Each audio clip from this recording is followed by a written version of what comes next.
gentlemen, I think we're ready to call our meeting to order.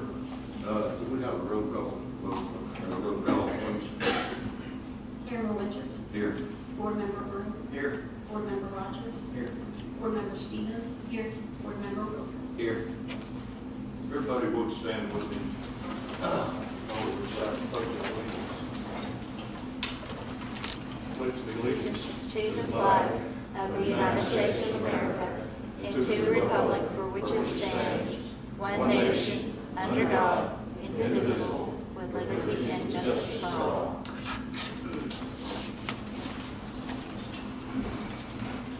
If all the board members had the opportunity to look at the previous minutes of May the 13th. Yes. Any corrections, discussion? Make a motion, we accept the minutes. A second. Motion and a second. Get a roll call vote, please. Board Member Broom. Yes. Board Member Rogers. Yes. Board Member Stevens. Yes. Board Member Wilson. Yes. Chairman Winters. Yes. We have 13 items on the agenda this evening. We're going to change the order since we have an attorney here representing the property at 1503 McDonald. If you would come up, please, Mr. Ritchie. So the way we want to tell all the code violations that we previously had problems with, they come in compliance with all of those. We've done a pretty thorough inspection this morning on the property, and even the floor system that was in the mechanical room that we were worried about, it was taken care of as well. So I have nothing else for them. Okay. Anything cited from the health department? Has been any communications from the health department or anything? Yes, right here. Okay. Would you like to come up front, please? Sure. This is Mr. Wilkes from Cheltenham County Health Department. I'm Lo Wilkins with Hamilton County Health Department, manager of the Division of Environmental Health. We have made two different inspections, one on May the 14th and also May the 23rd. The 23rd inspection was a follow-up on the insects. We had some roaches, not roaches, but basically roaches that we found in three different rails. They had lookout pest control come to that facility and corrected that, say, with no further infestation. And so then I also went to the facility or exactly this property before I came here today and found no further issues as far as critical violations. There's a lot of non-critical violations, odor equipment, odor furniture, odor bedding, that kind of issues. Cigarette burns on some of the property, of course. Of course, critical violations we found. Thank you. It's my understanding you've got some updates on your policies and procedures. Would you like to tell us about? Sure. The rules that we, first of all, we have the rules that we enacted on May 13th as a condition to opening have been in place since that day. Photocopies of IDs have been made of every guest that has stayed on the property at the premises. One thing that the operator has found is that requiring a photocopy of an ID has resulted in substantially less rentals, to the tune of about 70% reduction in rooms rented. But the converse of that is that everyone who is there, who is staying, is accounted for. There is a paper trail. It's been created by the hotel that can follow guests if they are needed by the city. And it's also resulted in a quieter environment. I don't believe, but I'm not aware of any noise complaints since they've reopened, or any type of trespassing on neighboring residents from Waverly guests. And that's due in large part to, one, the ID flushing some of that to the light, and two, while we did have a rule about nothing more than weekly rentals, we discussed that after the hearing and decided it would be easier and at this point just to do nightlies and not allow for a weekly rental. And that's twofold. One, going to a nightly rate brings in a guest, and then they're out. So there's not a 5 or 7 day period where there's an issue with not being able to get into the room, so that you're not aware of what might be occurring in the room. And that again also lends itself to the type of guest who is there for business or is there temporarily and not residing at the motel. So it's had the effect of taking care of two issues. And even though the rules do allow for 30-day, they intend to continue with their nightly rentals, not allowing even a weekly rental. In fact, they've turned down a contractor who came by and wanted to rent a block of rooms for until the project was finished, was the time frame, which could be up to a year. But the issue that the Waverly has with that, with the rules that we have put in place, is that the contractor would be the renter, and the keys would essentially pass through the contract site. And Waverly wouldn't necessarily know who was staying in its room, or rooms, as they were. So they passed on that opportunity, which would have been a great opportunity for them, but it's not one that they could be held accountable for, and so they passed. Overall, they have experienced a 70% decline in rentals, but I think to a large degree, a safer environment has been created as a result of the rules. We have some other council members and housing commissioners have some questions. As you're aware, there was an incident that's been on a police report call we've seen was the one last week.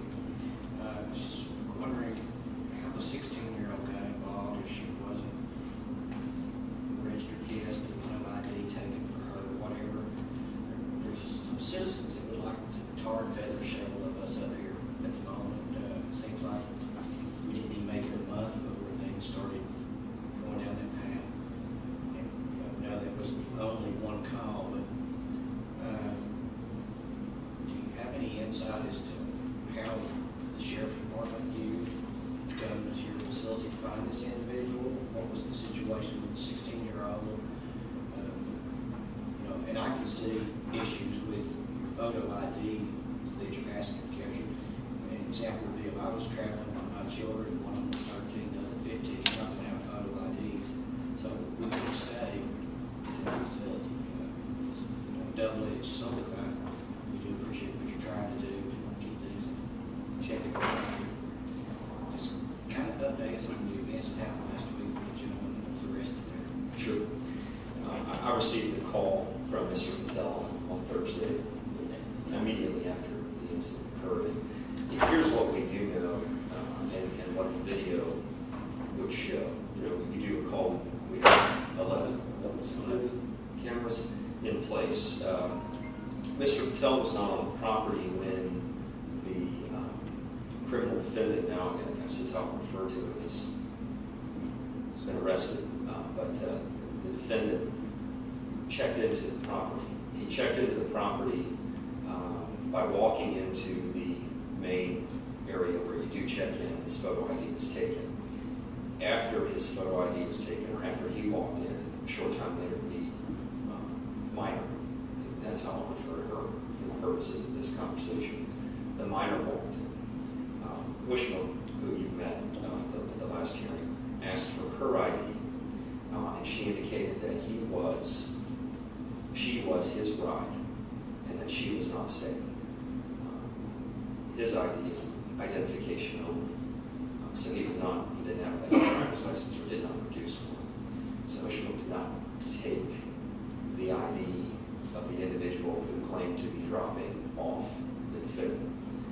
Mr. Patel actually arrived on the premises about 10 minutes after the check-in, walked around the property doing minor chores and maintenance. Mr. Patel's father was on the property premises at the time the defendant checked in, and was actually walking in and out of the registration lobby into the back room, which is normally locked. That door was wide open. was no incident at check-in. There were, by the reports, there was drugs, but those were hidden at check-in, obviously. It's not an occurrence where people check in and open up their luggage at that time. So there being no incident with check-in and no reason to deny the individual the room who had a valid ID, and there being a valid reason for the minor who did not produce an ID to not be staying, the defendant checked in. He drove road around the property, got out of the car, went into the room, and a short time later, on video, the girl runs into the room from the vehicle, and then the vehicle leaves. She ran From the vehicle into the room. So you Yes. drove the car? We are not sure. There was not, that individual from the vehicle never actually came into the registration lobby. All Bushwick was aware of were two individuals. There was a third who was driving the vehicle. But the premise that she was his ride was not turned out to be true. But that's why her ID was not taken. In any event, within about half an hour, law enforcement showed up. Numerous cars showed up. Mr. Patel was on the property, and those law enforcement individuals knew which room the defendant was in prior to going to the lobby. So I don't know the answer to how they know that, and I don't know who tipped law enforcement off, or if a 911 call was made by the minor. I don't know that information at this point in time. I intended to try and figure out a little bit more, but there's a tight turnaround and a weekend involved. So What was the charge? he was arrested. The defendant was arrested for an outstanding warrant, I believe from Hamilton County. And upon his arrest, he was searched, and they found drug paraphernalia and drugs on his person. And that's the only thing he was arrested The for? minor indicated in the media report that there was some threat of harm or solicitation, but Mr. Patel was on the property, didn't hear anything occurring there. To his knowledge, it was And that a noise. harm was of sexual nature, correct? That's what the minor report, that's what the media is reporting that the minor stated. Yes, I have not spoken to any individual Right. about this. I just want to make sure that, Is the person in office the one that goes over things I'm not Does he have understanding. any kind of security or anything? Is the person in the office, is he just stay in the office? He stays in the office. And he's the only one there? Most of the time, he would be the property manager and the only one there other than house cleaning. And then Mr. Patel and his father are at the hotel He daily. don't get out of the office and check on anything? Bushwick will walk the property, and so does Mr. Patel. But there was no noise that they heard coming from the room 119. And Mr. Patel was outside on the premises during this time. I noticed they just had a outside window to walk up to register, and I was wondering if that's the only place that just stayed, did his business there, and never did get out.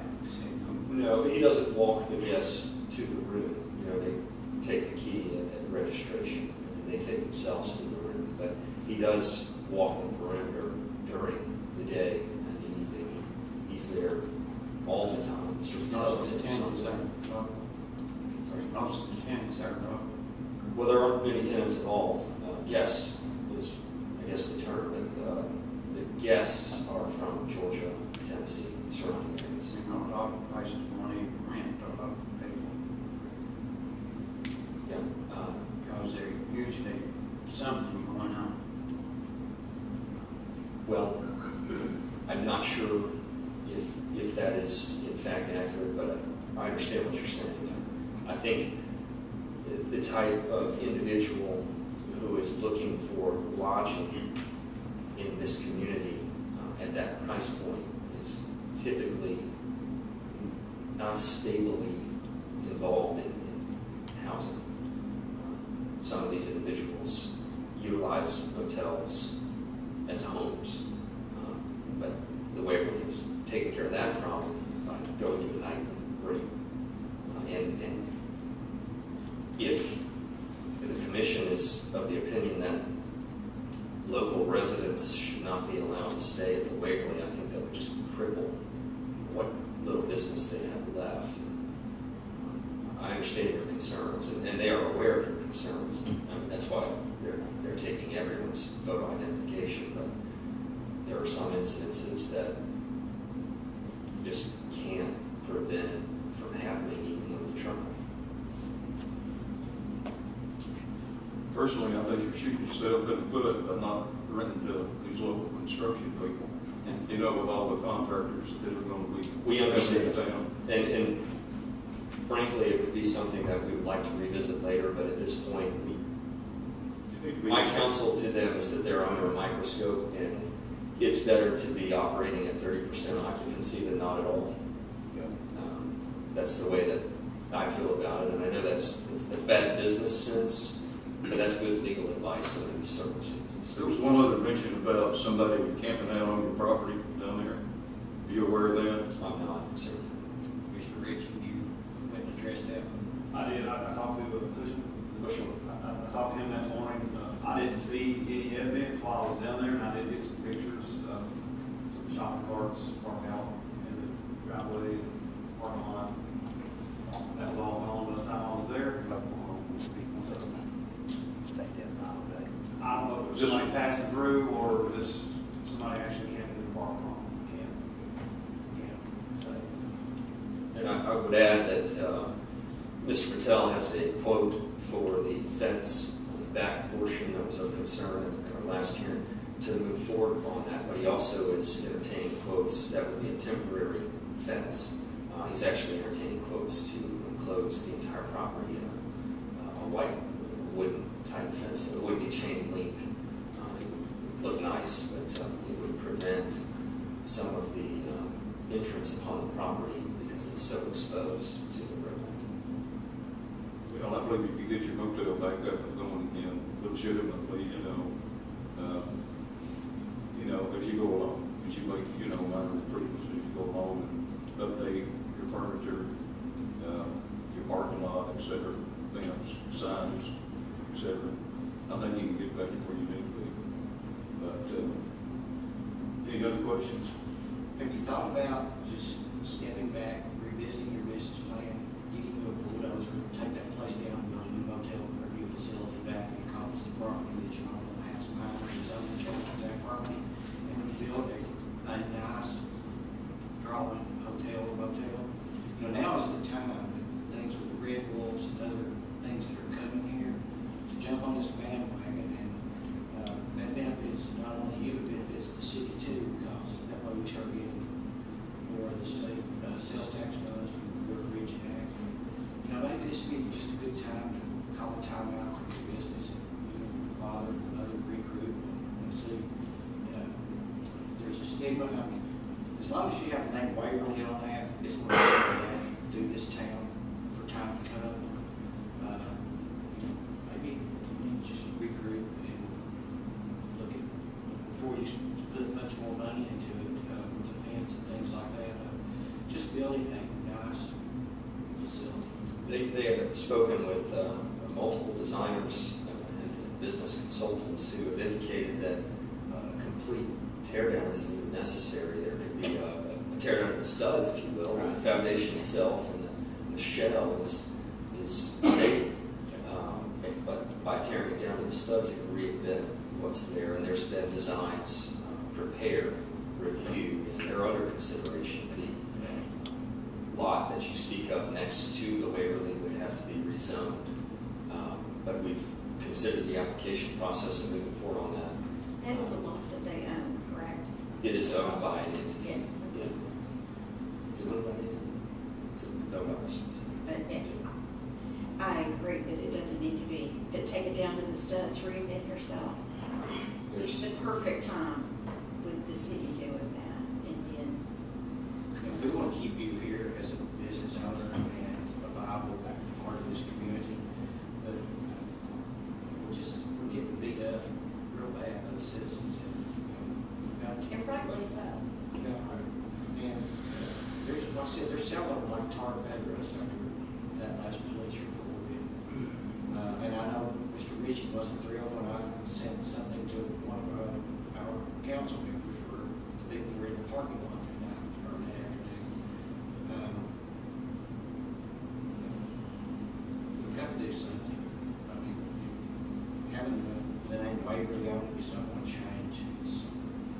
People were, now might be the time for you to go back to that contractor and say, look, we're readdressing our business plan, rent the place for 6 months, take all X number of residents and go from there and move forward.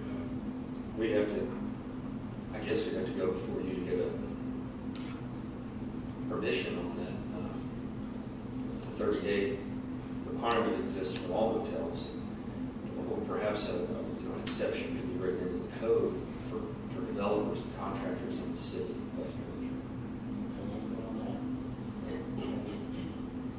You could rebrand it from being a Waverly Motel and change it to, the name. One option is, I think, certainly contact with Kenny Custer, who would be able to get you guidance as it relates to the renovations, as well as we could talk to you on what the Board of Region options are. I think I talked to you one time about it. At the time, I guess I didn't realize you had the property behind. Adjacent to, which I understand is residential, right? it's all one. And so that would have allowed you to capture more region, which have a zero baseline, residual sales tax generated. So just a thought, but we can talk about those on the economic options. Mr. Patel's interested in those conversations. I think some of the design plans that they have entertained would allow for essentially a lobby and registration area at the home. The lobby and registration area in the hotel would become a gym, fitness center type thing. And the rooms would be where they are, but they'd all be updated and outfitted. What if they hired an off-duty policeman down there, like Silver Hornets did, or a security company for them? They really don't make that much money. I mean, what to do, so. It may like they sort of deter drugs and things if there's one there side. There's a fairly consistent police presence there throughout the day as they usually come into that road and fill out paperwork in the Waverly Hotel parking lot. While they're not on duty at the Waverly, they're present on the Waverly's premises, and those are marked cars that are there during the day. Oftentimes just the side makes it make people go straight. They certainly make people fall asleep when they're on the road behind them. Well, as I understand it right now, you're up to code as far as city code goes, city of East Ridge, correct? Okay, you're in compliance with Hamilton County Health Department, and that's about the school with this body here, for us. Now, as far as any other problems down there with drugs, narcotics, prostitution, they'll come through the police department and the district attorney's office. And if it becomes a nuisance, they'll file nuisance complaints, so keep that in mind. Absolutely. And does anybody else have anything to say on board? Any motions? Anybody? Well, I think that they've cleaned up the code, they've done what this board can do. I think we need to close the case. One other thing, that from the last meeting in May, there was, just to be certain what you all had ordered at that time, for fresh recollection, you all ordered at that time that it was deemed acceptable except for units 110 and 118. So to the extent that, if I understand Officer Ritchie's correct, those two units have been cured, is that correct? Yes. You probably want to, at least as part of the motion, if you're going to close this, to otherwise address and lift the restrictions on units 110 and 118. So basically, make a motion to close this case. Approve. Yeah. Yeah, take it through our past one. We'll, I move to lift any occupation restrictions on units 110 and 118. Because they've remedied everything. Right, those big And three. I think that it needs to be said again, that this body can only, we can only rule on the housing violations, you guys are satisfied with what we can do. So I move that we close this and lift the restrictions on those 2 rooms. We intend to keep our rules and restrictions in place, even though they're greater than the code enforces. We went from having 70-something or 80-something police calls in 6 months to 1 incident in 30 days. It's an improvement, and there's still improvement to go.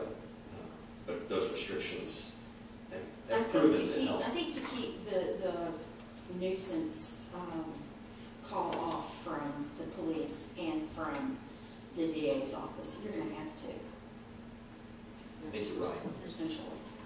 We have a motion on the floor. We have a second. We have a motion and a second. Get a roll call vote, please. Board Member Byrne? Yes. Board Member Rogers? Yes. Board Member Stevens? Yes. Board Member Wilson? Yes. Chairman Winters? Yes. Okay, Mr. Patel. Good luck to you. Thank you. Thank you. Thank you. So they'll be in touch on redevelopment, rebranding. Okay. Thank you very much. And we be excused. We We say that as excused. course. I don't know if we need to say Yes, it sir. here or You not. stop the clock for running. Okay.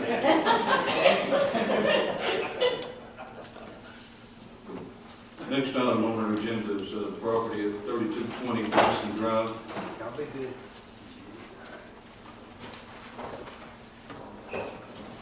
Mr. Ritchie. So it was a show cause to come back this time.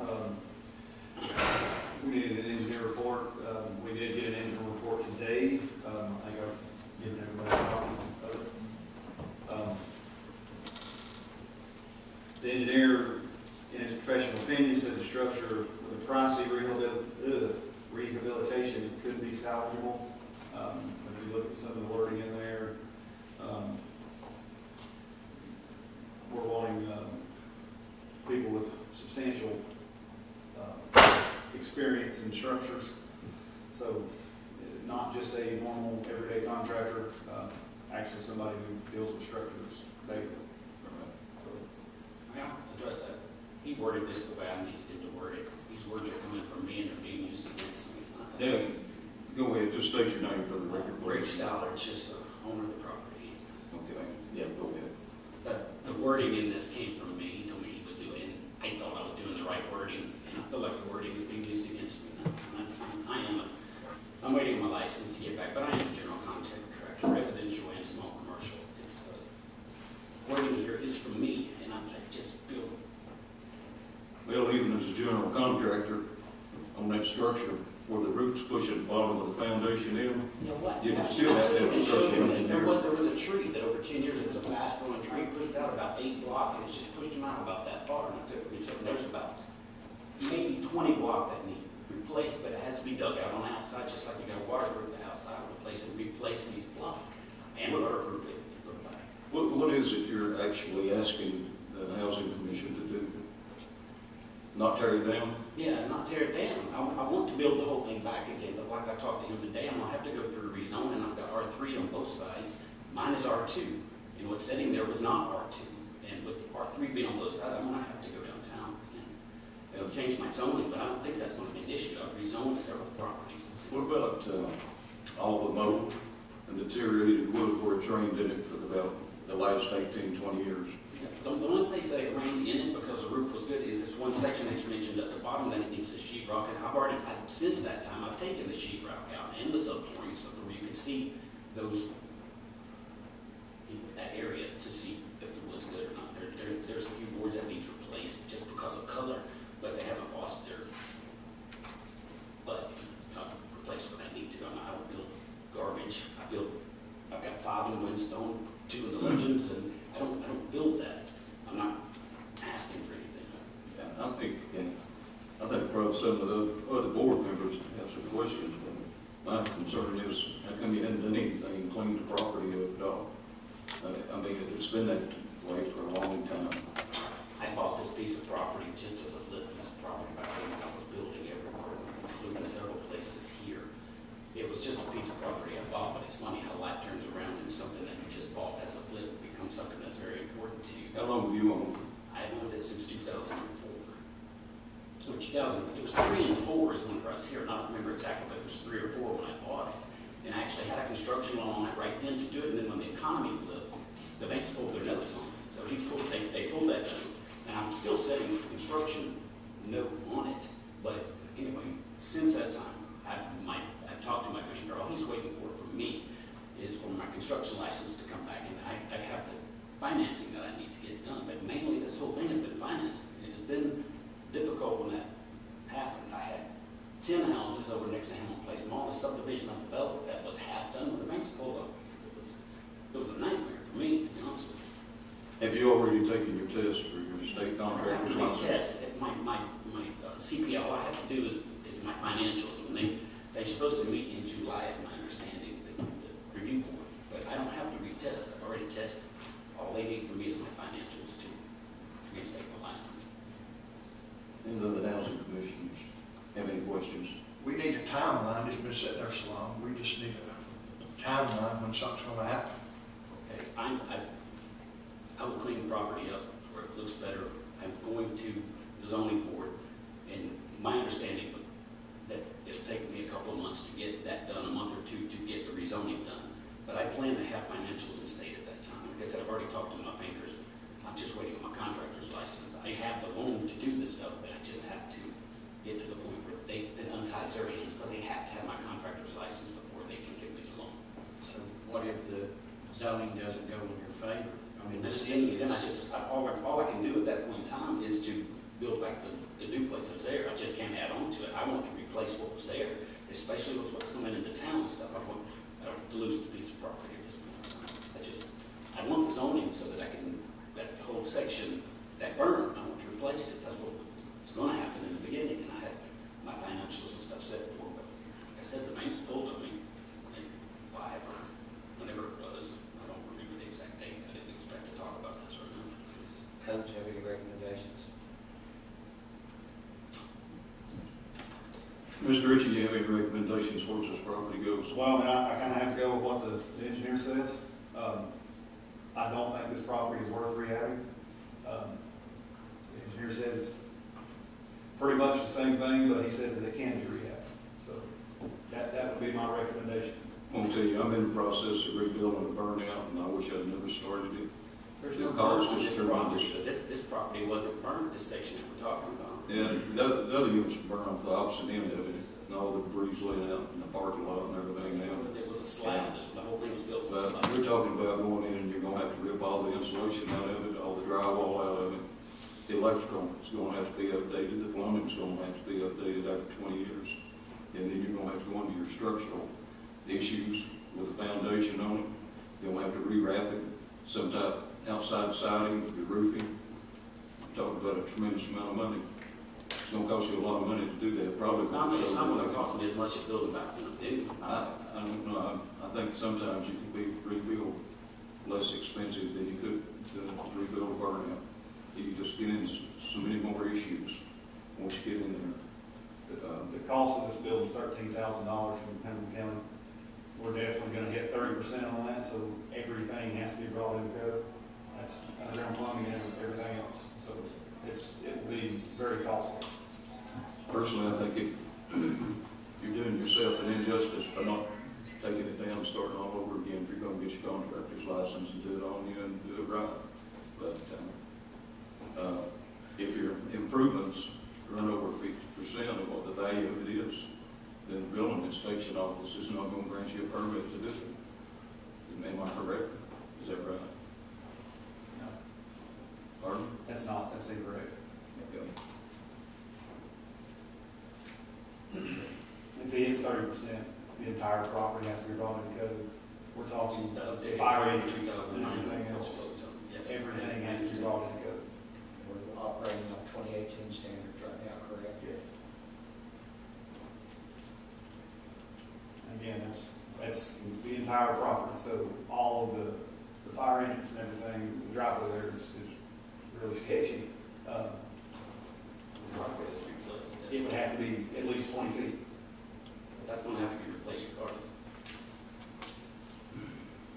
We need to give him a timeline where we can, see about his license and all, but it needs to be cleaned up now. Yeah, it needs to be cleaned up immediately. Been sitting there for 18 years and not been touched. We've already condemned it once, so you know, we're sort of backstepping here, you know. Crunched. What do you get mine before as timeline goes on your license? I think they should be back in when they review in July, they should be back directly. I should have my license back by August, no later. Could you show the means, that you have the means to get the financial support from a lending institution on approval for a loan to renovate it? I can't get an approval until I have the contractor list, but I can get a letter from Sam if you need me to, my banker. I can do that. I mean, Just to make sure it's possible, when it's not delaying it, you know, keep pushing it down the road. If we have a plan, you know. So could they go ahead and start some more cleanup now, and then we look at readdressing on August the 3rd, or August the 12th, for these contractor's licenses, things like that, with a firm plan in place on the 12th. If there's not a plan in place and rezoning's not been addressed or looked at, then we will take the place down.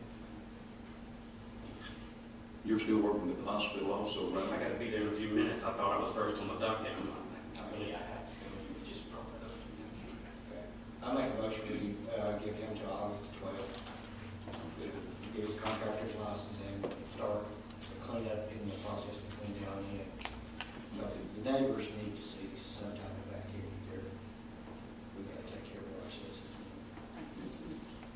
I will clean it up. It'll be cleaned up. It won't look like that. I will clean it up and everything. Okay, we have a motion and a second. On the floor, get a roll call vote, please. Board Member Broom, Yes.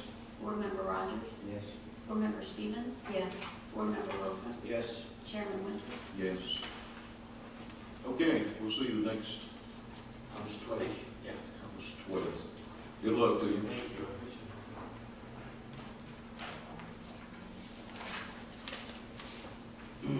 The next item, property on 418 Sealand Drive. Do we have any representatives from that property here? Any of the owners, the representatives from 418 Sealand Drive? Mr. Ritchie? I was contacted by a representative from Wells Fargo, so evidently they do have interest in the house, and I'll probably be here tonight. Obviously, that's not the case. The home's still in the same shape it was the first time we were here, except the yard's been cut. The neighbors. The neighbor did that, right? No, you can see it. Okay, it seems like nobody's really interested in this property, even Wells Fargo, even if they don't know them. What was the conversation with Wells Fargo? It was actually to me and Mr. Luxford. Conversation. They were sending somebody out for, to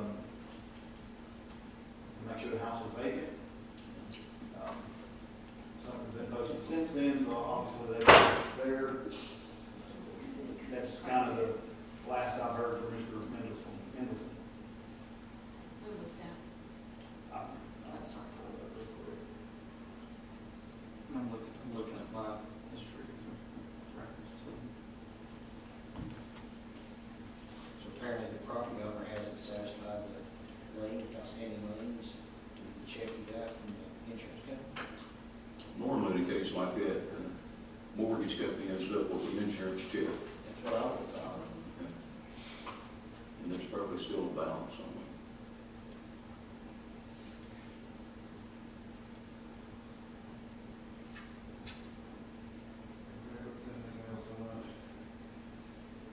The last conversation I had, I got something, I May 31st.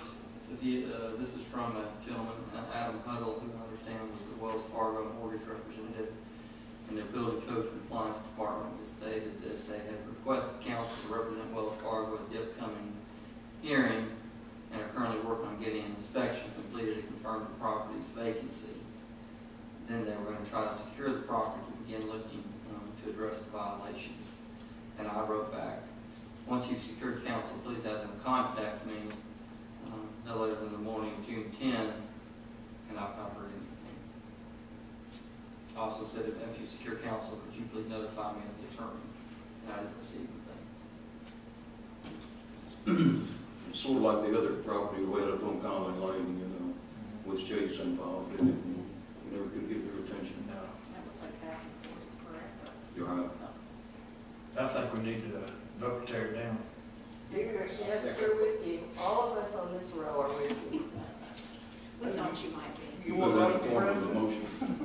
Yeah, I make a motion, we tear it down for the lien on the property. I'll second. We have a motion and a second. Get a roll call vote, please. Board Member Broom, Yes. Board Member Rogers, Yes. Board Member Stevens, Board Member Wilson, Yes. Chairman Winters. Yes. Okay. Got a motion. They have 10 days to appeal it. They have to appeal it to the city council, not to us. It's out of our hands. So we have a unanimous vote to demolish the property at this Y'all point. can't do it yourself. And you can't sell the bricks. Thank you on behalf of the neighbors over there and Mark. Appreciate it. Thank you so much, folks. Thinking you have a nice neighborhood down there. I don't blame you for wanting to take care of it. We're looking for good things ahead. And we think that you're putting us into that ground. You. One thing before we, did we not have to look at addressing that wetland area that was on a piece of property for the? That's right, because there's a drain or something that, Doesn't the city, do we need, as the city, do something there to get that back in compliance where the previous owners had built it in or whatever? Yes. They took the top off, didn't they? In front of that property? No, The no. drain. It's In in the the back, back the drain part. is there, and there used to be just a fence cage over the top of it, and the owners before, the current owners, actually took that down. And that's behind 418? Yeah. It's in the backyard. I'll talk about it A tomorrow. large drainage ditch used to be rocked and fenced. And the city did that. So do we Rocked not, and fenced it. I guess my concern would be, do we need to take care of, get that done so we can include it in the lien placed against the property for Wells Fargo? So I'm dealing with that ditch right now as we speak, a little farther up, and just about all the way down the ditch, 5 foot is owned by one property, 5 foot is owned by the adjacent property, so I don't really know who's at fault there. You can address that later. Yes. Okay. Thank you. Thank you. You did. you can't say that, Sherry. There y'all can hear it sound far. Just something like dogs, you just have to be. All right, so, No, we appreciate y'all saying so much. Tim? I did have one question would be, if they make an appeal to the city, how will the neighbors know what's going on? Will we, is there someone we can be informed if somebody has appealed that and we don't see any action on it for 30, 40 days? Don't they put an agenda on Facebook, on the City of East Ridge website? They put the next commission meeting, and they put their agenda on The Facebook. city Probably council with it. meeting. On the East Ridge City Council meeting. Probably on the one of the week of the 27th, because there's one this Thursday, and I don't believe we'll have enough time to get that appeal in. So it would be the 27th. They have till the 20th to appeal it. The meeting would be June the 27th at 6:30. We check their agenda, the city, Right. the 27th. Yeah. And then they'll post it, and so we can pull it up and see. See, okay, thank you. I appreciate it. The next property on the agenda is 2005 Pridmore Road. I understand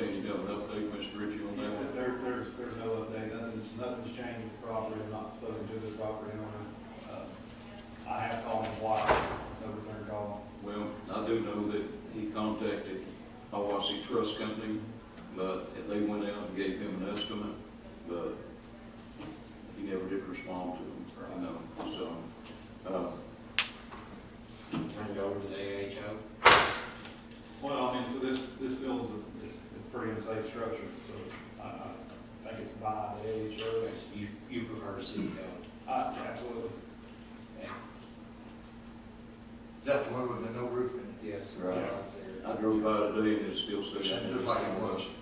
The case with the two gentlemen that were here kind of, No. No, it's the young guy. This young guy. Black guy. but I think it was 1,700 per unit. Yeah, you're thinking Mr. Very. Okay. Okay. This is one with no roof in it. There's no roof, like, it's cracked everywhere. Yeah, the building can totally be, rehab, but he has to have trusses. It's just too expensive for him to do those trusses. Putting trusses on that building right there is kind of an overkill to me anyway. I think too late. But there's quite a bit of block work that's got to be done there as well. Are we gonna be able to get equipment in there and tear it down? It'll have to be manually torn down and brought through the houses. So what do we do in situations like that? I would have to talk to Norman in the street department Okay. and find out his recommendation on that. All right, would you please do that and get back to us by the next meeting? Put it on a trailer hitch. They could probably gain access through the back property. Yeah, which would have to get permission from the other property owners. There's a car sitting back there too that hadn't been moved in a while that we're going to In the address. back of that property, Right here adjacent to, Yeah. yeah, for the next one. Yeah. Let's just- one of our code enforcement officers has got that written up already. Okay, do we have a motion on this property? I'll make a motion to take it down. We have a motion to take it down, I need a second. Okay. I'll say. Need to roll call vote, please. Board Member Drew, Yes. Board Member Rogers, Yeah. Excuse me. Yes. Board Member Stevens, Board Member Wilson, Yes. Chairman Winters. Yes.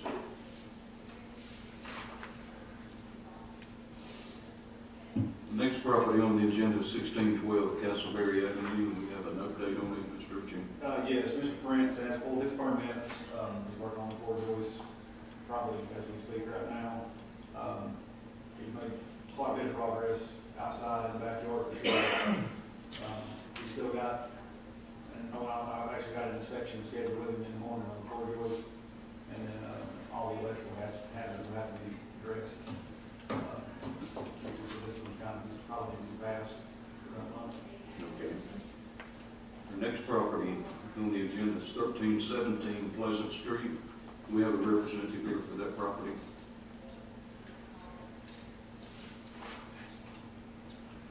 I know I drove by that property today, and it doesn't appear that anything's been done, well over a month, to that property. That's one of the ones that they started and installed. Yeah. Right. They went in to do an evaluation, ripping the floor up. I mean, he was $400 away from being over the limits. 425. And if he uses pressure treated wood like he's supposed to under code, that's gonna shoot him over that.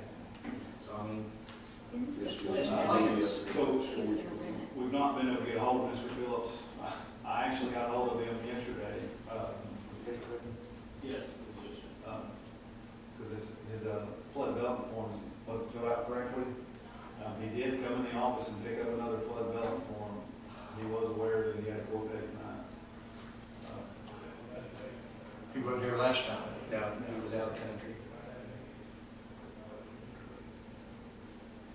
This was a show cause hearing for tonight. We have had some contact, but not. He knew he was supposed to be here. Yes. Can we pull his permits? He doesn't have permits. We've not issued him permits because we haven't got the FEMA forms back how they're supposed to be. And am I correct, this is the gentleman that was gonna flip and rent it? Yes. Yeah, and he's at meetings when he buy other properties from me. Yeah, that's what I thought, it was all right to get it done, it was gonna be Because he tried to attractive buy to Mr. people. Beamer's property that night before he first got me here with him. He did do his substantial improvement form, got it in like he was supposed to, did not get his flood development form in. And it's done nothing to the property because because he has no plans. Right. Townhouse and grass. It's been cut. Okay. It's been cut. Last week, it was good. And he didn't show up last time. No, because he was out of the country on vacation or something. Let's give him till the next meeting to get all his permits and Let's give him two, let's just move the time play, get him play on our terms. Instead of waiting till July the 8th, let's get him in here in the next couple of weeks. Let's have a call meeting and get him in here and get him moving and go to fire under him. Or we're going to get us a pass with that property. We've waited long enough. Yeah, he's wearing us out. I'm not, I mean, if I could make a motion, I won't make it today, I don't know if he'd like it. So I say we have him back in here within 2 weeks. Coming here on, what, June the 24th?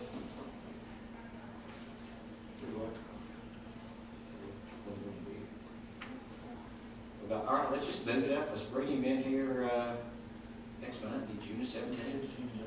Yeah, let's just give him a week. I mean, he's playing in our court. He's going to play by our rules.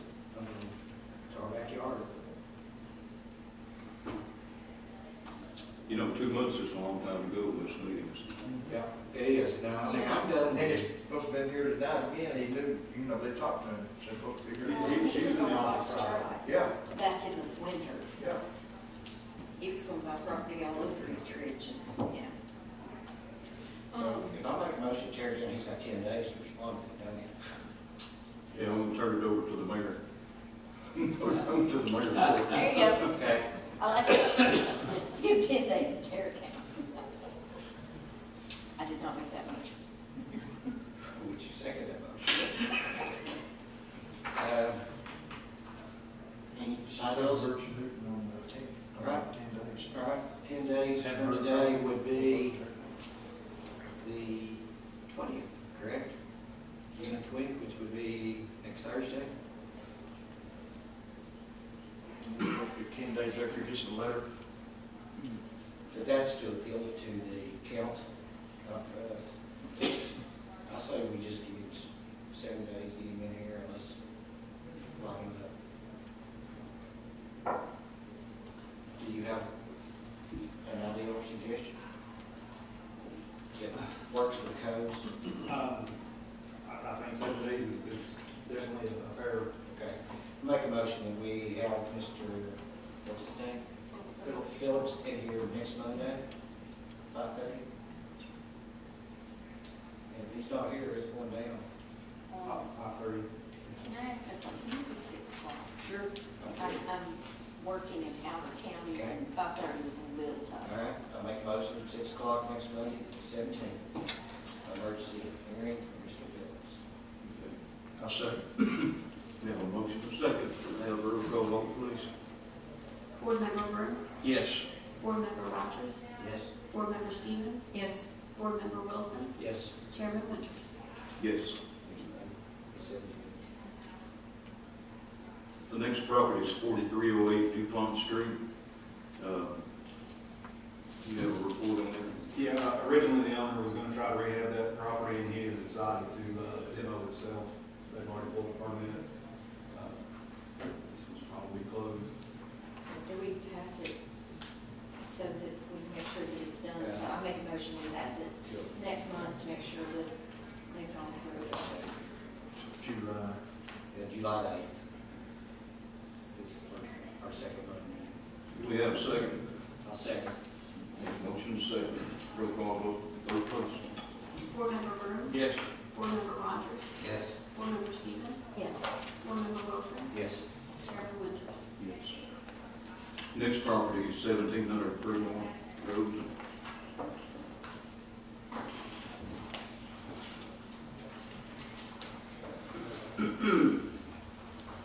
Mr. Ritchie, you have an update for us? We was waiting on the elevation certificate.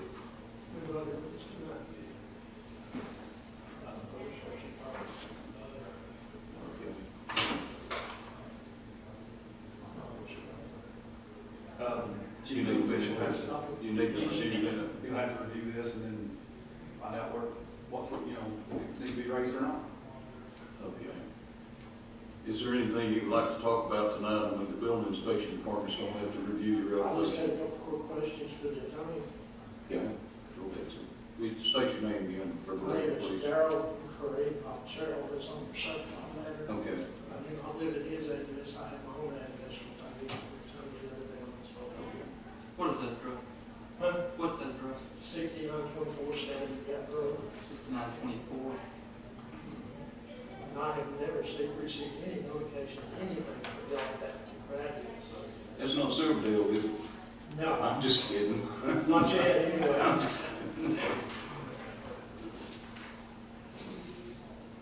Silverdale lives on Stanford Gap though, Yeah, right? I'm on the west side of the highway, Okay. not on the east. Still haven't learned the city's had 4 years to replace that bridge, and I still haven't fixed it yet. Yeah. What's my shortcut? What's your question? I was wondering if you was able to get the DCA numbers on the state laws that you say that you're using to do this for, so I can have them verified with my friend at the State Attorney General's office. And what do you want again? The TCA? DCA numbers. That's what For the state laws that you said that you were using to do this. 2 months ago, you stated that you were having to meet state laws with these meetings. And I don't know what those state laws are. That's just a simple question. You got the other day on the phone. All right, well, If you don't have, then if there's none, then there's no state law. 654, 113.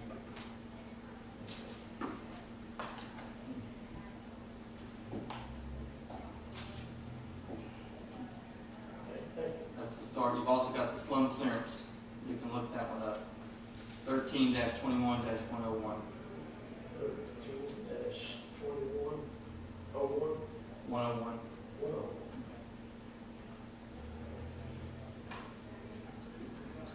6.2 feet is how high that house will have to be raised. 6.2 feet in elevation.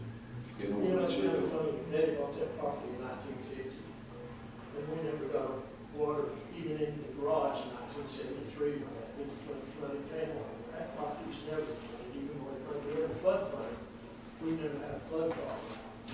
That's another thing. 200 feet south, that was raised, and it covered up a freshwater spring, and the runoff ditch from it that ran down to Spring Creek. They totally covered that ditch. Where's that water going? Because that freshwater spring had never run dry the whole time I've lived here. You know? I'm a little confused. Maybe you can straighten me out a little bit. It's always been zoned Next residential, door to correct? Ruby's property. Pardon? You know, next, where they raised the property up and built all those new houses south of Douglas property. That raising, they filled in a 100-year floodplain, a 500-year plain, like 8 to 10 feet. Yeah, I'm curious about something else. This property's always been zoned residential, correct? As far as I know, yes. Okay. So if it's still zoned residential and they go in to remodel the house, it still has to be elevated? Yes, anything in the 100-year flood. I mean, you're saying we remodel. I mean, it could be. Raise it when it's never flooded? I mean, there's a lot of houses in floodplain. Yes. And they're all living in them. Is it because the power's been disconnected? I know we went to Because they this. get 50% of the value of their home. Say it again. That's a requirement from the National Flood Insurance Program. We have to abide by that. That's no if, and, or buts.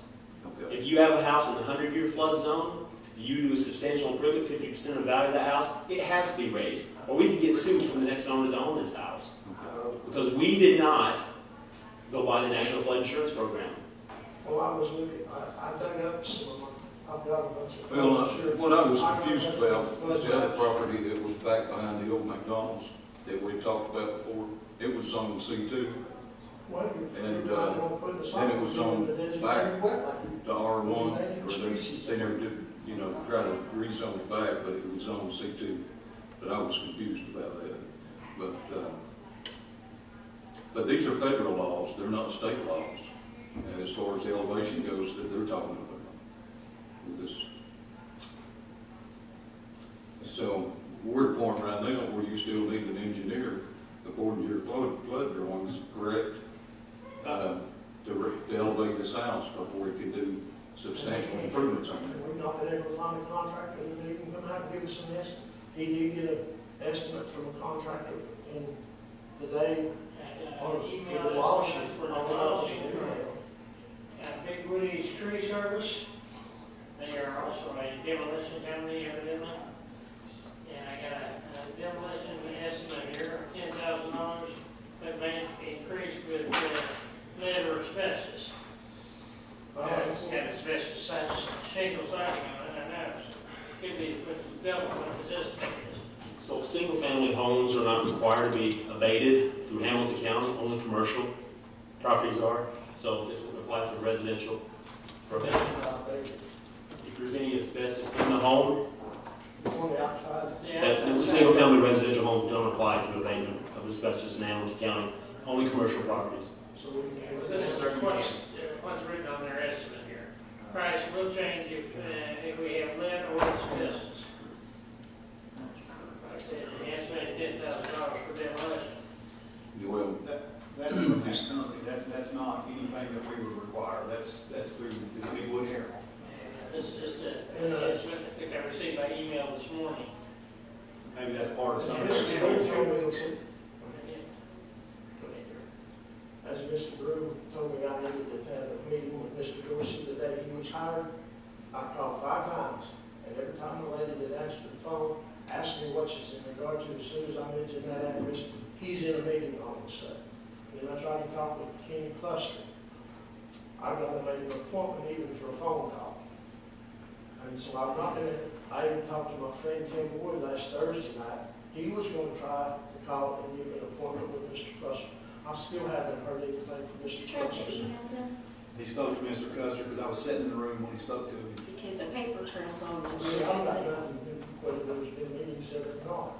No, that's what I'm asking. Have you emailed him requesting one? No. So that you have a paper trail. See what I'm saying? It keeps everybody accountable. You might want to try I mean, that. I keep getting Stonewall every time I try to call him and stop him on the phone. or Their something. email I was set address- up a meeting. That's why I'm saying you might want a paper trail. Well, And I'll be happy to provide you with his email address. They're on the, also, been trying to get ahold of Eddie Phillips, who's another friend of mine, to come out and take a look at the inside of that house, because he used to be the farm police commissioner, and I worked with him when I was a volunteer farmer under Ralph Pendergrass. And letting him look at the damage that was caused by the fire department, which was more than the damage caused by the fire. When they ripped the meter out, took the meter out. I'd like to get somebody that knows the fire marshal laws to look at that house. And I haven't been able to find another to talk to Eddie. yeah, Eddie's had emergency management, emergency services downtown, didn't he? I have no idea. Coordinator down there. Well, we've got a lot of problems going on with this property, haven't we? Well, It looks like it's, I mean, we're trying to do all we can do. yeah. He's got a handicapped wife, I got a handicapped son I'm having to take care of. My wife's had a stroke. I've got 5 medical things wrong with me. I went to 3 doctors last week. Well, it doesn't seem feasible to try to go in and renovate it. I mean, Well, he's wanting to renovate it to move in because the house he's living in is in worse shape than this one.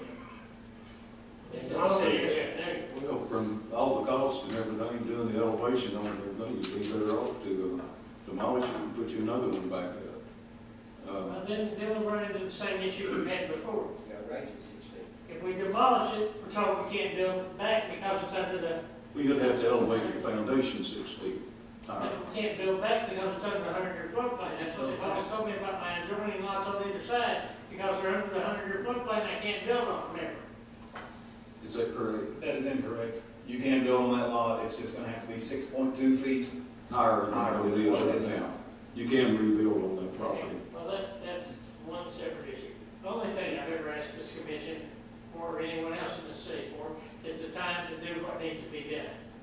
I've been told, y'all said in the meeting, you've been trying to destroy this property since February.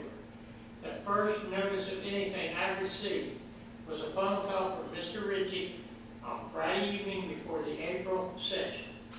to be here. No written documents. The only document I've ever received by mail is the notice of this show cause here. Nothing else has ever been sent to me, my address, or anywhere else. I updated the records up in the county when our sister died at 17. I updated the tax records, which I've been paying since 2000, to ensure the tax bill documents came to my address in 18, and it verified it again in 19. 17 and 18, the county records were updated. Y'all keep telling me the county records aren't updated. That they have to send it to the 1700 Creeper address. There's no mail been delivered there in 2 years. The post office doesn't even stop there anymore. Well, I remember looking at your tax records. You live over on the other side of Brainerd Road, correct? I live over near Brainerd Road, Right. on the one south out. Yeah, I saw that looked like your primary residence. It is now because I used to live at 1628. I rented it for 12 years. 1628 next I door. remember that too. He lived there years ago too. But in 2001, I was attempting to buy it at 1628, so I could build a house behind it. I was told I could not borrow $15,000 to purchase that property. But I could borrow $80,000 to buy the house in South Brainerd. I borrowed $78,000, bought the house, I paid it off. I wanted to rebid the dad's place because my wife is now paraplegic. For the last 4 years, she's been bedridden and required continuous care from me and my son. And she's lost most of her eyesight due to being into intensive care at Mercury for 15 days, where her blood pressure dropped so low that it did optic nerve damage. She has now like 2,200, 2,400 vision. She can't drive. I'm the only person in the family that can drive. And all I've asked for is the time to do what I've done. For the last year, I have been working on that property, trying to clean it up and re-clear it from the 17 years worth of growth that our sister had control of the property, and her son and daughter were in the place and let it go to pieces. He and I were locked out of it the whole time she was in there. They wouldn't even let us in the door. I went, my first time in the house was just, what, a month ago, when we went in, you showed the Maybe front. 2 months ago. Maybe 2 months ago. Well, maybe I went in there to look at it. I hadn't even That's the first time I've been in that house in We probably need to come 15 up with years. some kind of plan. Okay, I make a motion, we pass it till July the 8th, and you, in that meantime, you try to get in touch with Mr. Custer, make you a formal plan of what you're going to do, what you want to do, and then we will render a decision on that Monday evening. I'm going to tear it down if that's the most efficient way to do it. Do you have any paper trail of any contractor you've tried to contact in the last 60 days? Just names and numbers. Just the one. So no, the answer's no. I've No paper trail, just where they came out and refused to look. You didn't get any, not even a business card or anything you could present to us today? Well, he talked to the one contractor that came over the day that he came out and looked at it. Rick Witt. And I believe that contractor told you it was going to be well over 50%, right? Yes, he said he wasn't gonna touch it. I've not had any success with anyone else that actually give me an affirmative No. contract. And they've all told you, Matt Hollander last week. and they all seem to tell you the same And they thing. said, oh, he's in Knoxville this week. Well, when he gets back, have him call me. I haven't heard a word. So we're going on 60 days without you getting a single document before this tribunal. For We can't get anybody to take a contract, so how can we? That's probably indicative of what Mr. Ritchie is probably telling this body. I've been told by some of these contractors, we don't want to even fool with it because it's in East Ridge. We don't want to have to fool with East Ridge. Bluntly, this is the first case that I think I've been here in 2.5 years where I've seen that you just can't seem to get a single structural engineer. Well, it's not that we ain't trying. I mean, that just tells you there's, the issue is with the property. Nobody's gonna touch my land about a shed. No. The fire damage in that house was minimal. The fire at 16, while our sister was in life care of Nixon, the 300 wing, my wife was in the 100 wing, and I was up there running back and forth between the two of them constantly. But the fire occurred. I used to rebuild burnout houses for a year. I worked with a man that lived here in East Ridge. And buddy, you know Steve Roberts, Robert Burkhardt, you remember Charlie Long, buddy knows him.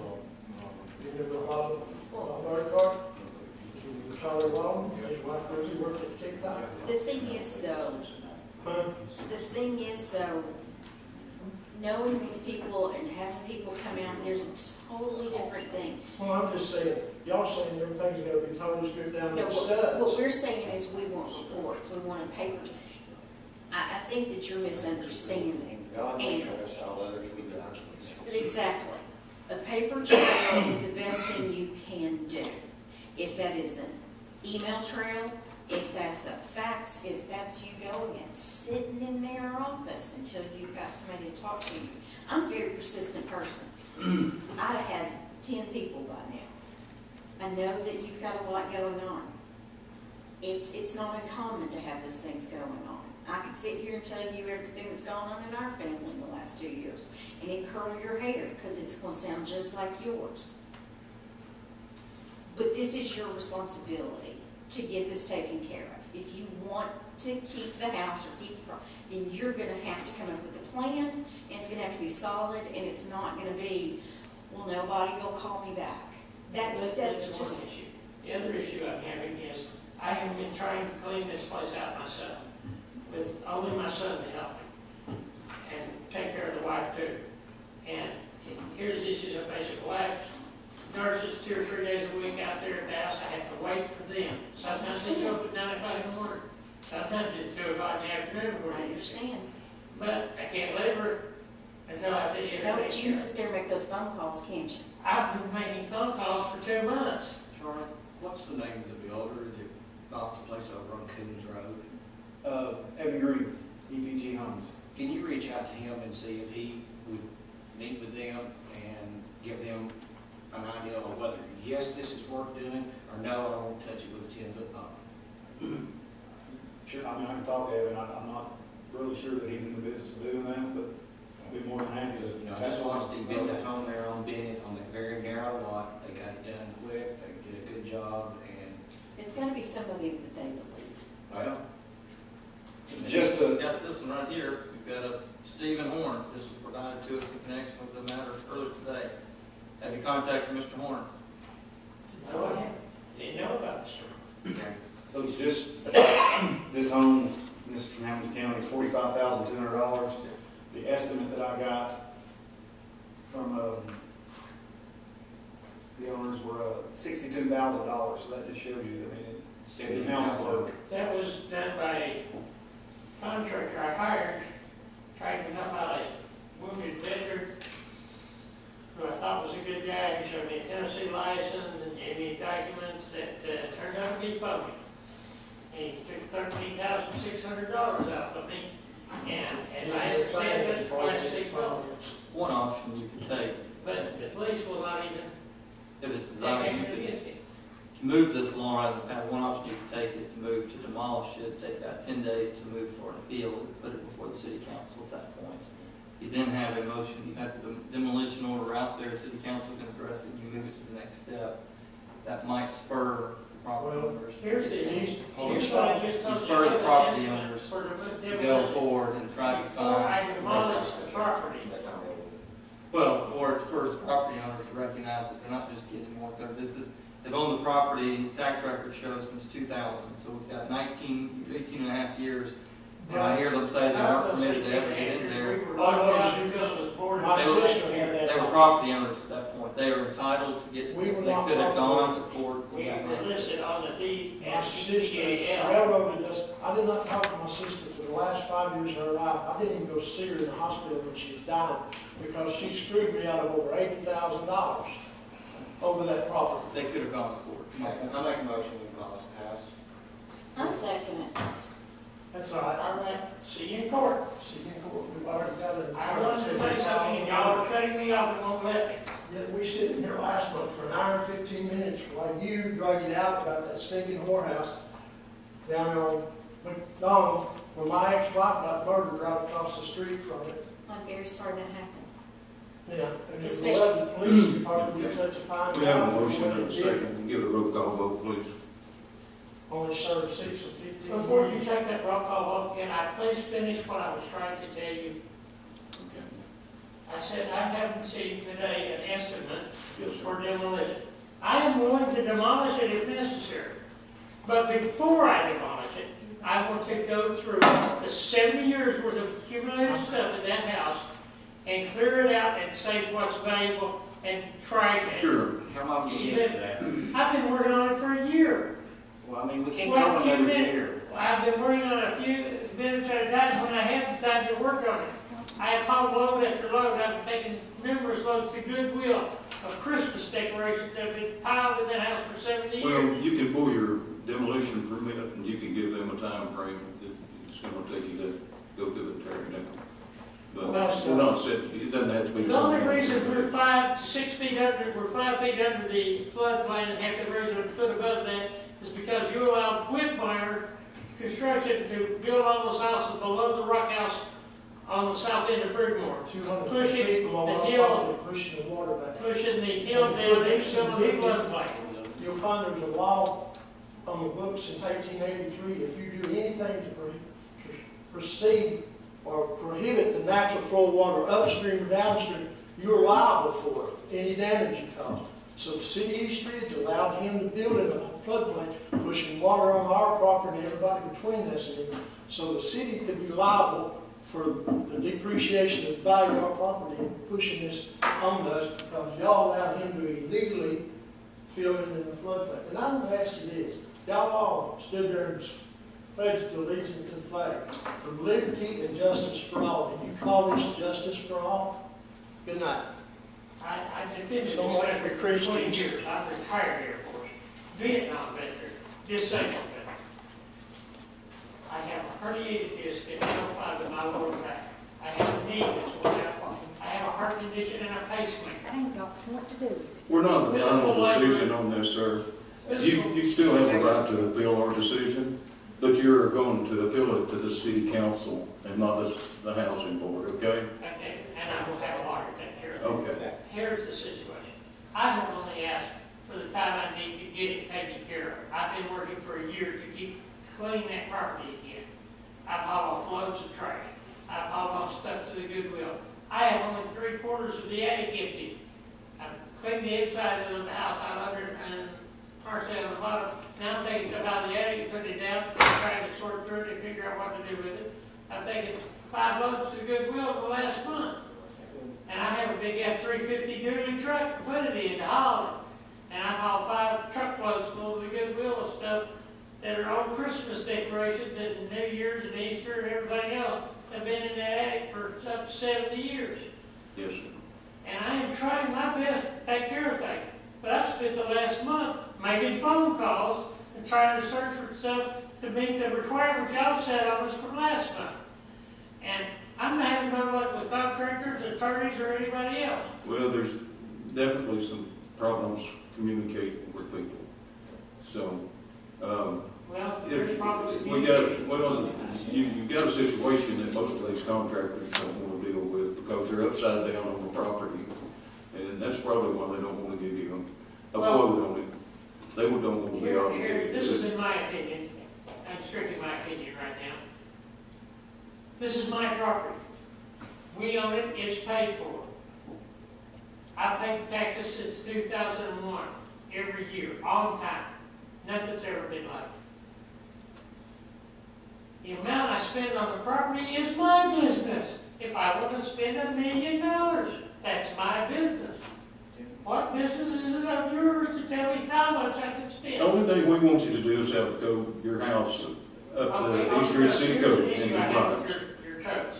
I have never received any written code violations other than a sign driven in the front yard that the grass was over a foot high, and I keep the grass maintained now. Well, you've been to every one of the meetings. How did you receive communication? I've never received any written communications, any formal documents saying what my code violations are. I'm trying to clean it up and fix the code violations, but I'm having to work in the dark here. I do not have any documentation. I've talked to him numerous times. I've gotten nowhere. I've tried to get appointments with even the mayor. When I called the mayor, to tell me to get an appointment with the mayor, I told him it's about a veterans issue, and then they asked me where. I said, it's 1700 Fremont Road. Hold on. Do we have proof that these orders have gone out to him? I mean, have they been sent out certified mail to him? Not to my address they haven't. I'm pretty sure we don't have a blacklist going either, that they know what your address is, and so nobody will talk to you. Well, I know I it asked feels that to way. get a meeting with the mayor, I was put on hold, and then the phone was hung up. Well, I can That get happens to me Yeah. frequently when I call in, so don't feel like you're the only one. All I wanted to do was have a meeting with him to see if I could get some time to do what needs to be done. Here, and I can't even get at this vice city manager, the mayor, I can't get a hold of nobody to talk to. Good. And I've been a part of, and I grew up in East Ridge. I used to be very proud to be a member of East Ridge. That is fast going away. We're not your enemy. I can't We're not verify your that enemy. because all I'm getting is trouble and grief from y'all for the No, last few months. we're all citizens. We're This all, started last year when y'all boarded up everything under the housing authority. That's the first time we even knew anything was wrong. well, we're not your enemy. We're here to try to make good decisions and uphold the laws of Well, the you city just of East proposed Ridge. demolishing my house No, before giving no. me time to even You're, empty. you're not in no different situation than any of these other people that come before the board. It's just the way you're responding to them and the way you're communicating, the way you're reacting to them. I have only asked for time to do what I need to do to get the house ready for demolition. Okay. And I'm willing to pay for the demolition. Okay, we have a motion and a second. You go ahead with a roll call vote, please. And, you have 10 days to appeal our It will be a decision. deal. Okay, thank you, sir. Board Member Broom? Yes. Board Member Rogers? Yes. Board Member Stevens? Yes. Board Member Wilson? Yes. Chairman Winters? Yes. And you have 10 days from today to appeal this decision. And, I'm gonna get on the train tomorrow and start the process. okay. Now, Now, there'll be an order handed down tonight, and, as soon as the meeting's over, we'll sign it, and we'll be happy to give you a copy of it, okay? I'm sorry you're having this difficult time, accomplishing what you're trying to do. it looks like this whole country is in the same boat. Well, The tyrants are in charge and law is not law. The contractor ripped me off for all that money last year. The city of East Ridge Police Department will not do anything, and that is, in my that's a civil research, is issue. a Class C felony over $10,000. Well, it's a civil issue, and you need to go to the. No, it's not civil, it's Civil. a legal issue, that's a Class C felony for stealing over $10,000 in goods and services. Take you to Neil Pinkston. He won't do anything until the police department does anything. I already been to Pinkston. I went to the city of Chattanooga, oh, we can't touch it because the house, even though he took the money from you in East Ridge, in Chattanooga, the house you're having work on is in East Ridge, you gotta go to the East Ridge Police Department, who says it's a civil matter, not a legal, not a criminal matter. File a police report and get you an attorney. Okay, I tried to get an attorney to file a civil lawsuit against him to get my money back. Attorney says, you're going to have to give me $5,000 retainer, pay me $350 an hour, and if he files bankruptcy, he can't get anything, but you still owe me all the money for doing it, taking care of your The case. system's not fair anymore, really. It's Well, not the fair to you, system it's not needs to fair go back to to me. the Constitution of the United States and do what's right. I challenge your position on this board because you're a real estate developer yourself. Because I'm one. You're a real estate developer, owner of Winters Homes, right? I wasn't a past owner of it. I had it for about 28 years. I'm retired now. You're I also a live retired police lieutenant, right? I was a police officer. I was a medical investigator. A lot of I things. thought they told the police that they could not be judge, jury, and executioner. Well, That's no, during. I'm just trying to be an open-minded citizen. I'm a citizen that wants something destroyed without doing. Those who were just trying to- Time to do anything to take care of it. You can have that, that's it. Extra shot. I'm sorry you're having such difficult times. I defended this country for 20 years. Pardon me? I defended this country for 20 years. I served in the military also. Yeah, well, I did it for 20 years. I went in 69. A year and a half later, I was in Saigon in a joint service assignment. I served right on. I came back. I stayed in for 20. And I took an oath to defend the Constitution against all enemies, both foreign and domestic. What I see is the foreign enemies they asked me to fight, I fought. The domestic enemies, I ain't allowed to fight. But that goes from city government and being tyrants all the way to the federal government, where Hillary commits treason, admits to it, and gets no punishment. You know what, I totally agree with you. I don't even like this new tax the county's fixing to pass on us. Well, I don't want that 35-cent tax. I'm 70 years old. I paid for my kids and everybody else already for 70 years. But I can't do anything about that. Well, I wanted to Well, get, that's another issue. I can't vote in these streets for what goes on here, even though I own property here. I live in Chattanooga, so I'm not allowed to vote in these streets. If I had property That's incorrect. in Las Vegas, would I be able to vote there when I lived here? You should be able to if you You own can actually property vote, here. you're a property owner, you're able to vote. Oh, I am. So then why does it? They tell me I can't vote over here, now I talk about getting. You're entitled to vote in these streets. I don't know what you've been told, but you're entitled to vote. Well, I've been told a lot of things that proved to be lies and falsehoods and everything else. Charlie stood right here in this meeting a couple months ago and said this house was a burnout in 2016. There was not a burnout. There was an appliance fire in a refrigerator that caused a fire in a freestanding wood cabinet next to it. It took the East Ridge Fire Department as much as 20 minutes after the 911 call was made, according to my nephew. I know that's hearsay. I am well aware of that. I can't get copies of the response times or the 911 call from anybody. let me say that Your here. attorney, when you hire an attorney tomorrow, he will be able to get all those documents for you. He can do it through the court system, and he can file the correct orders, right, Mark? File open records request. Yes, and that will get them. And, with that being said, I'm sorry for what you're going through. Well, I just think it's ridiculous to have to go through all this. I spent the last month making calls to appease what y'all put on us. And Let me say something to you. I wanted to give you the opportunity to speak tonight because I came in this room one time in a council meeting under the other administration years ago, and I was thrown out by the mayor. And that's one of the main reasons I wanted to give you the opportunity to speak your mind tonight. well, I appreciate it. And, but anyway, you got 10 days to appeal this. Do your Well, homework. I'm okay? going to feel it, that's And, sure, man. We're gonna move on to our I will next tear it case. down. Yeah. I don't deny the fact that it needs to be turned down, but I just want to empty things out of it that I know are in there. Well, just expedite it all you It's can. valuable to me. Right, My I mother's an understand. artist. She did oil paintings, charcoals, pastels. How much that stuff's still in the house, I have not even got through all of it to find out. I was in the attic the other day. I found a case of popsicle sticks dated 1963. The popsicle sticks that we used to build log cabins out of when we were kids. I found a case of popsicle sticks. It'd been in that egg so long that the box the popsicle sticks were in crumbled in my hands when I picked it out. Yes, sir. Well, we got some other cases that we need to All right, move y'all on. go on with what you And, gotta do. I will bill and, Okay, I'm just a frustrated individual. I know you are. And it's hard to figure out what direction you need to go, but I'm gonna figure it out tomorrow. On the scale of 0 to 10 of stress, I live at 99. Yeah. And y'all pushed it to 99.99. Thank you for your service, sir.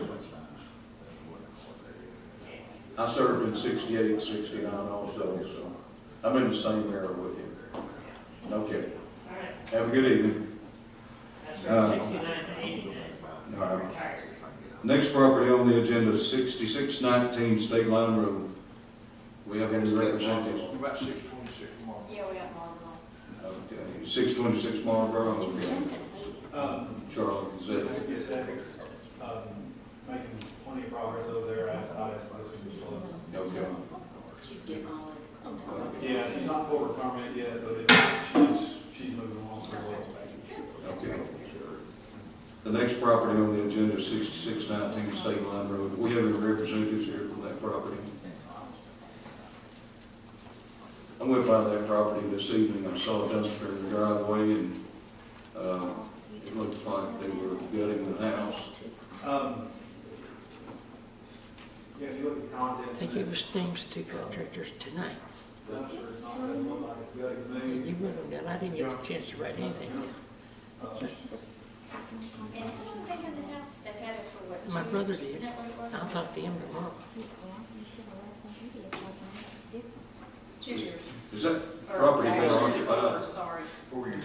Yeah. Mother's painting. Power's on, I'm not Some of seeing them are still in units that house, there. I'm sure. There is power on the house, and it is for one of the owners. I've been trying to get things done, but between, Benjamin or Gracie Perry. It's one of them that they wouldn't give me that information.